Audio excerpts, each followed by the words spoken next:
Every morning since I retired, I walk the property line before I do anything else. Out the back door with coffee in a steel cup, down past the tool shed, along the row of arborvitae my wife planted the spring before she got sick, to the iron pin at the back corner that I set myself with a transit and a plumb bob in 1989. I check that pin the way other men check the locks. 43 years as a licensed land surveyor would do that to you. You spend your life figuring out where one man's land ends and another man's begins, where the easements run, where somebody quietly moved a fence 6 inches over a long winter and hoped nobody would ever measure. You learn that the truth is in the marks, not in what people tell you. People will tell you anything. The ground doesn't lie. I'm 71. My name is Roy Hartwell, and I've lived in the same house and the same corner lot for 34 years, ever since my wife Lorraine and I bought it back when the subdivision was half cornfield. The mortgage has been paid off since I was 58. I keep a small workshop in the garage, a decent pension, a 401k I rolled into an IRA, and a savings account that I built 2 decades at a time and never once bragged about. Lorraine passed 4 years ago in March, and I won't pretend the house hasn't been too quiet since, but it's mine. Free and clear, every nail of it. That word mine is going to matter for the rest of this, so I want it sitting there at the front. This started on an ordinary Thursday last fall with a piece of mail I almost didn't open. It was one of those window envelopes from the bank, the kind that usually holds a notice about a rate change or a reminder to update your beneficiary form. I'd have set it on the pile by the toaster and gotten to it eventually. But the return address was the lending department, not the branch, and I hadn't borrowed a dime from anyone in 15 years, so I sat down at the kitchen table and slit it open with my thumb. It was a welcome letter. They were thanking me for opening a home equity line of credit against the house. $60,000 approved, with a line for me to call if I had questions about my new account. I read it 3 times. I have never in my life applied for a home equity line of credit.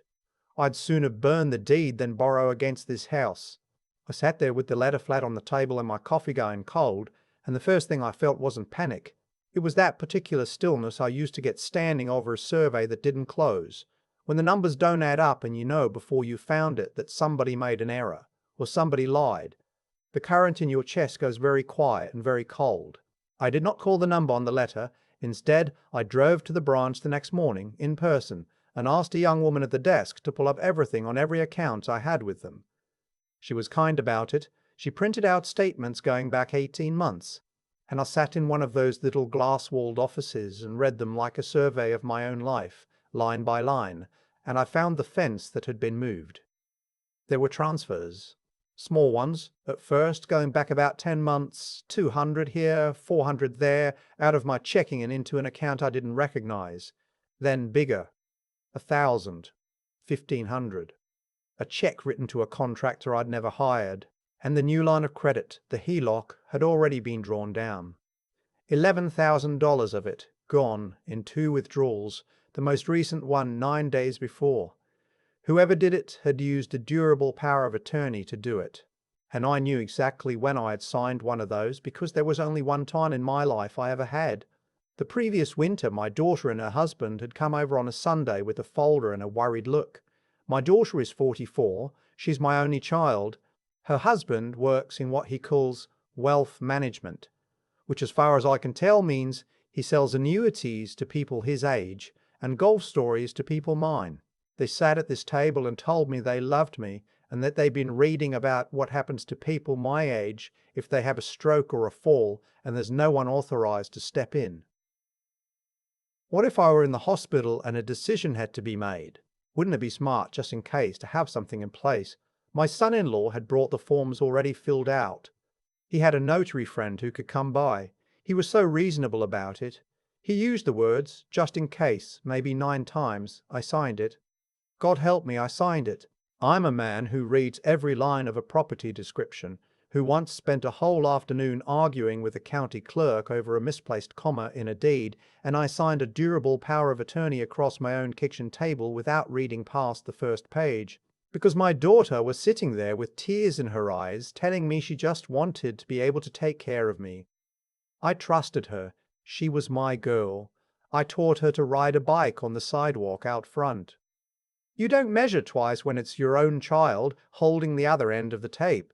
So now I sat in that glass office at the bank and understood that the document I'd signed to protect me had been used to bleed me, and that the hand on the pen was almost certainly my son-in-law's, and that my daughter's name was probably on it somewhere too. I didn't say any of that to the young woman at the desk. I thanked her, asked her to flag the accounts as disputed, and told her I'd be back with my attorney. Then I drove home and sat in the driveway for a long time without going inside. Here is the thing I want to say to anyone listening who is my age. The temptation in that moment is to pick up the phone and call your kid and scream, to drive over and bang on the door and demand to know how they could do this. I understand that temptation in my bones, but I'd spent 43 years learning a discipline that turned out to be the only thing that saved me, and it's this: you do not touch the boundary until you have measured it. You do not pull the stake. You do not tip your hand to the neighbor before you gathered every reading, because the second he knows you're surveying, he'll move the fence back and swear it was never anywhere else. So I didn't call my daughter. I didn't call anyone that day. I went into the garage where it's just me and the smell of cut cedar and machine oil, and I thought. The next morning I called Ed Larkin. Ed and I went to high school together 100 years ago. And where I went into surveying, he went into the Navy and then into law, and he spent the last 30 years doing wills, trusts, and estates out of a storefront office 2 towns over. He is not a fancy man. His waiting room has a coffee maker from the Clinton administration and a fish tank with exactly 1 fish in it. But he is careful, and he is honest, and when I told him what I'd found, he was quiet on the phone for a good 10 seconds before he said anything at all. "Roy," he said, "don't confront them, don't move any money yet, don't change your behavior in any way they'd notice. Can you come in this afternoon?" I went in that afternoon. I sat across his desk and he listened to the whole thing with his hands folded, and then he asked me a question I wasn't expecting. "Had they said anything to you about your memory? Your driving? Whether you ought to be living alone?" I thought about it. And the more I thought, the more the small things lined up into a fence line I hadn't seen, because I'd been standing too close to it. My daughter over the past year asking the same gentle question 3 different ways. Was I eating? Was I sleeping? Did I forget our lunch last month? Hadn't I told her that same story twice? My son-in-law mentioning, real casual, a wonderful assisted living community that had a waiting list, so we'd want to get the paperwork started early. My daughter once, standing in my kitchen, saying she'd noticed I left the stove burner on, when I knew for a fact I hadn't cooked anything that day. I told Ed all of it. He nodded slowly, like a man confirming a measurement he'd already taken in his head. "They're not just stealing from you," he said. "Stealing is the easy part, and it's risky for them long term because you could notice and undo it, which you did. What I think they're building toward is a conservatorship. If they can get a court to declare that you can't manage your own affairs, that you're incapacitated, then they petition to be appointed your conservator, or to have a professional appointed who answers to them. And a conservator has legal control of everything: the house, the accounts, the investments. It's not theft anymore at that point. It's authorized, it's signed by a judge, and it doesn't require your consent. It requires the opposite of your consent." I asked him how long something like that takes to put together. "The money they've been moving is opportunistic," he said. "The conservatorship is the real plan.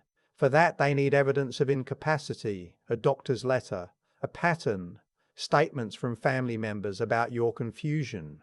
They're collecting it right now, Roy, and the fact that they've already started spending tells me they think the rest is close." He leaned back. "How's your memory, honestly? Any real problems?" I told him I was 71. I told him I forget where I set my reading glasses, and I sometimes walk into a room and can't recall why. Same as every man my age, same as every man at 30 if he's being honest.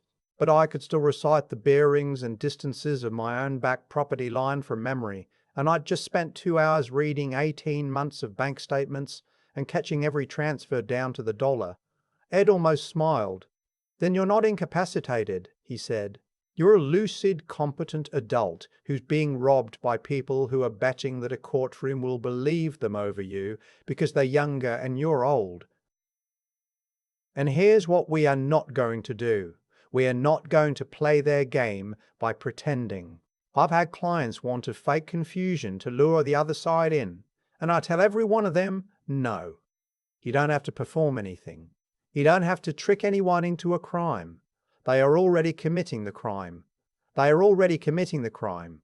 All you have to do is stop being an easy target and start being a witness. We document what's already true. We let the law do what it does. We don't dirty our hands to catch dirty hands.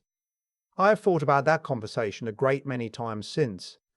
Ed could have built me a more dramatic plan. He didn't. He built me a clean one. And clean is what let me sleep eventually.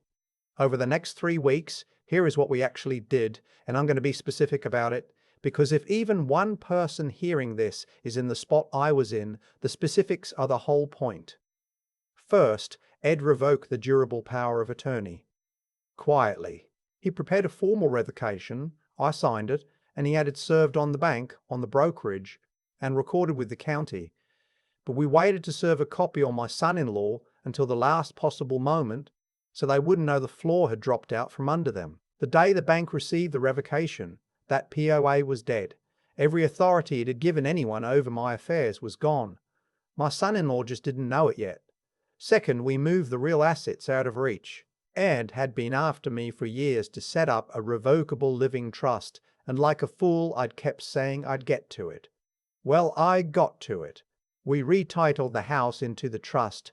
We re-registered the IRA and the brokerage account with new beneficiary designations and a successor trustee who was not my daughter and not my son-in-law, Ed himself, an independent professional with a fiduciary duty and a bar license he wasn't about to risk. We closed the compromised checking account and opened a new one at a different bank entirely, one nobody in my family knew about. By the time we were done, the things that mattered, the house, the retirement money, the savings, were locked behind a structure that no forged signature and no rubber-stamped doctor's note could touch. Third, and this is the part that took nerve, we left bait. Not a trick, a trap baited with a truth. We left the old drained checking account open with a small balance in it, and I told the bank's fraud department and a detective at the county sheriff's office exactly what I expected to happen. I expected another withdrawal. I expected the people who'd been helping themselves for 10 months to help themselves again, because thieves don't stop on their own, they stop when somebody stops them. So we let them keep thinking the door was open. The bank set up monitoring. The detective opened a file, and I went back to acting day to day, exactly like a trusting old man who hadn't noticed a thing. That was the only acting I did. I didn't fake a single symptom. I didn't pretend to forget my own daughter's name into a hidden microphone. I just kept my mouth shut and let the people who were robbing me believe they still had the run of the place. In the second week, Ed called and his voice had changed. He'd pulled the county court filings the way he checks on these things, and there it was. A petition for emergency conservatorship had been filed. The petitioner was my daughter.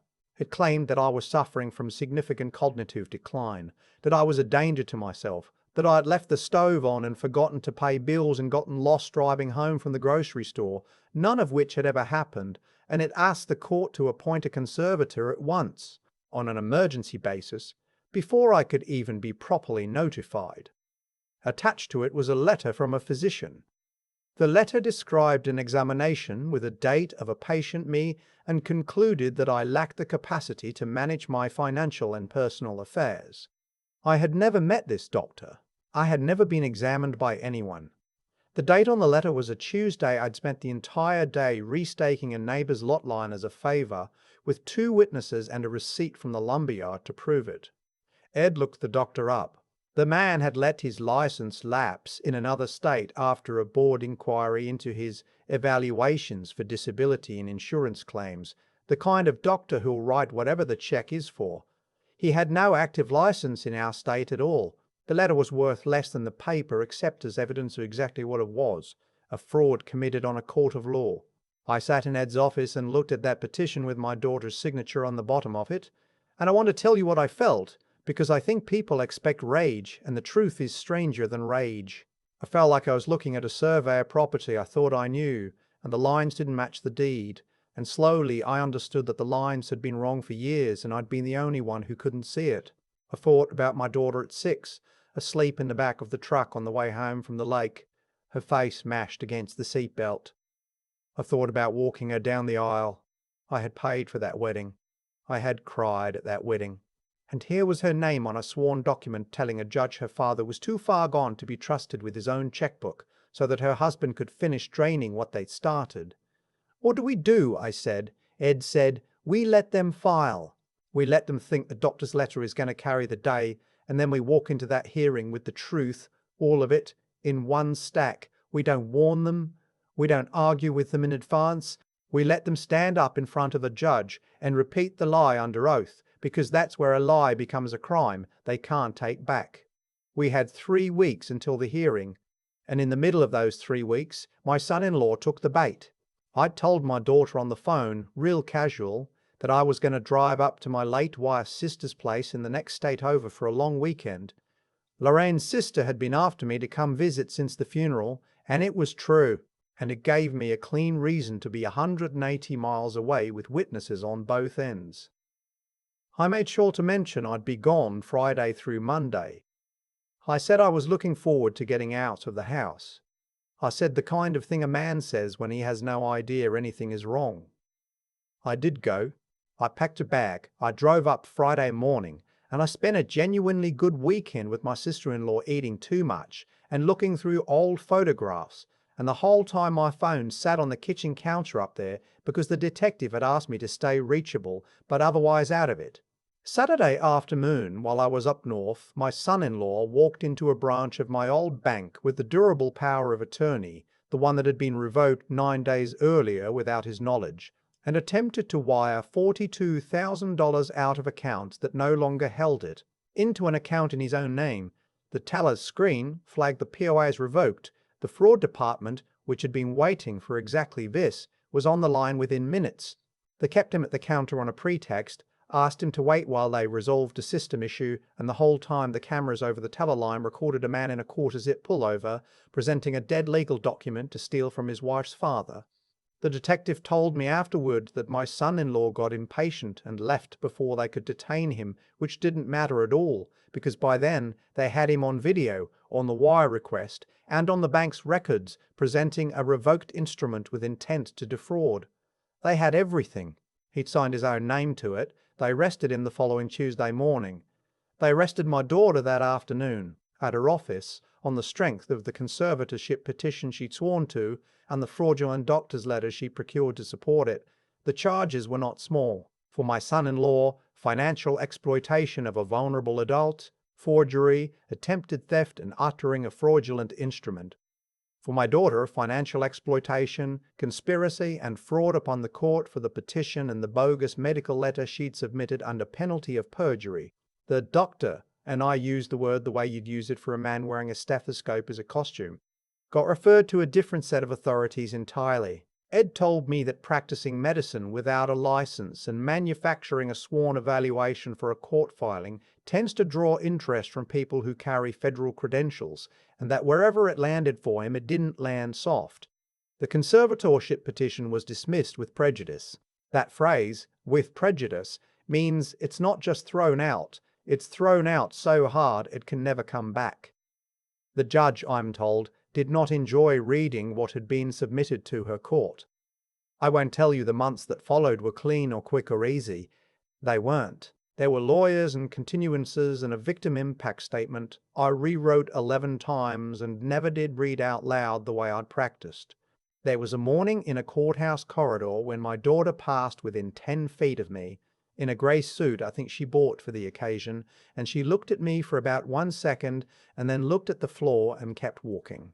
And I felt something open up in my chest that I still don't have the right word for. It wasn't hate. Hate would have been simpler.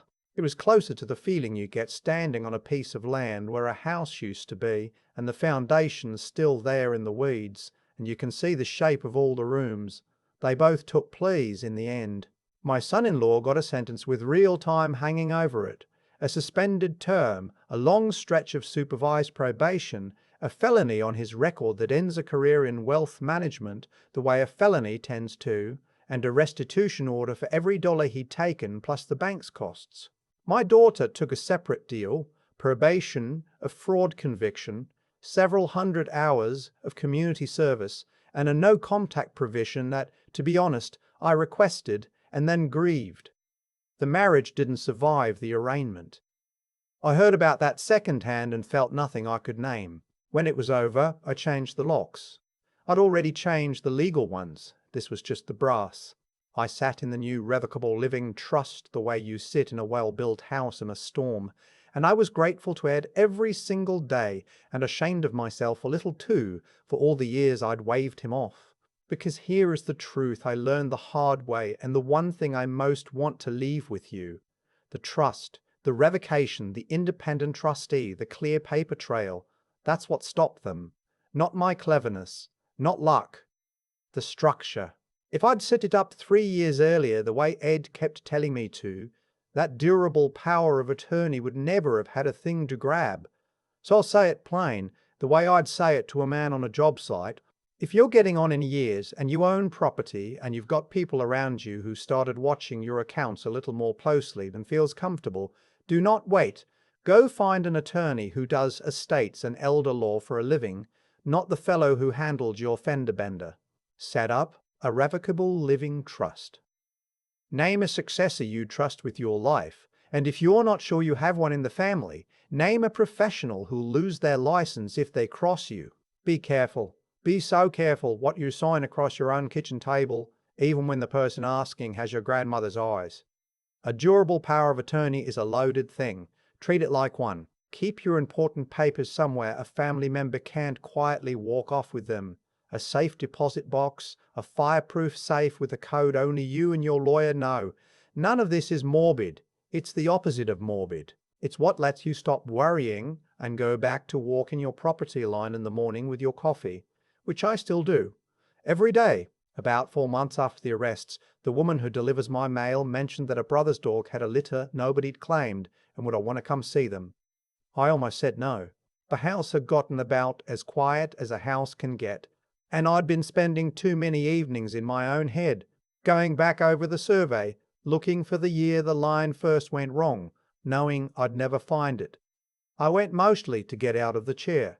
There was a runt in the back of the pen, a brindle thing with a white chest and one bent ear, who didn't come running like the others. He just walked over, slow and serious, and sat on my boot and leaned the whole weight of himself against my shin and looked up at me like he'd been waiting, and I was late. I named him Murphy on the drive home. He sleeps at the foot of the bed now and follows me out to the back corner every morning, and he sits down next to the iron pin I set in 1989 like he understands that's where we stop. People who've heard pieces of this ask me if I'm angry. I tell them anger's like a battery.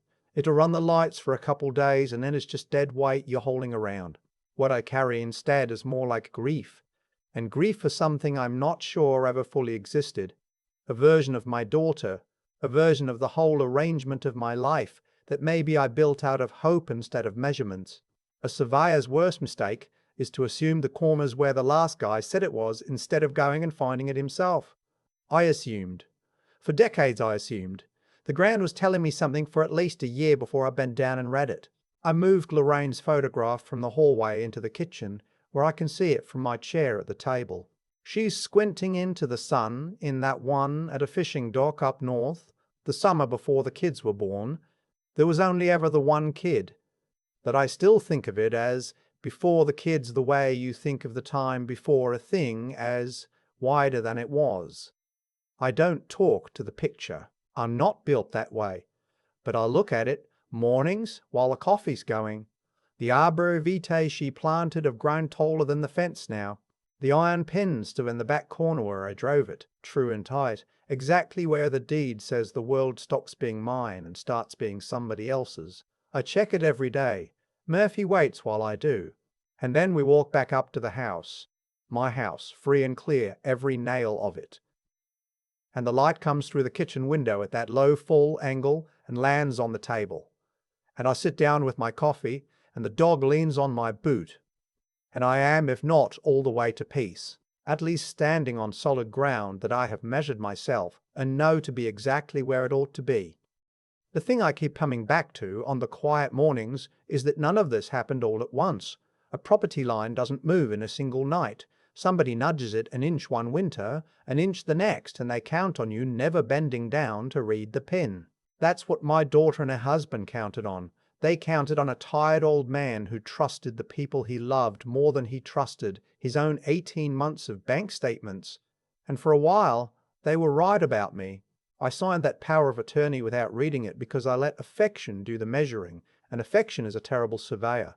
Every dollar they took after that, every forged line on that doctor's letter, every word of that conservatorship petition, all of it grew out of one soft, unguarded moment at my own kitchen table.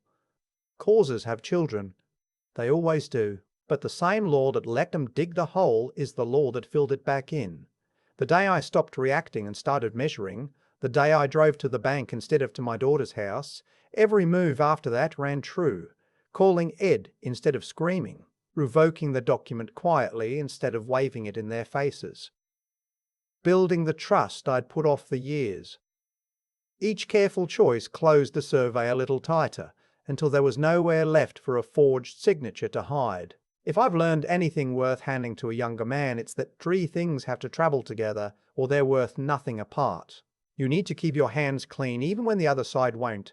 Ed could have built me a plan full of tricks and lies, and I'm grateful every day that he refused, because I won my house back without ever becoming the kind of man who'd bug a relative or fake a symptom. You need the sense to look before you act, to read the ground instead of the story you wish were true, because clever people lose everything by assuming the corner is where the last guy said it was. And you need the spine to sit still in the worst of it, to drink your coffee and say nothing while people you raised are robbing you blind, and trust that patience set against patience wins. I don't think my daughter set out to become who she became. I think she nudged the line an inch at a time and never once bent down to look at what she was doing. The rain would have caught it years before I did. She always read people better than I read deeds. I miss her for 100 reasons, and that's one of them. Murphy's asleep at my feet while I say this. The pin's still in the back corner, exactly where I drove it. I check it every morning, and every morning it holds.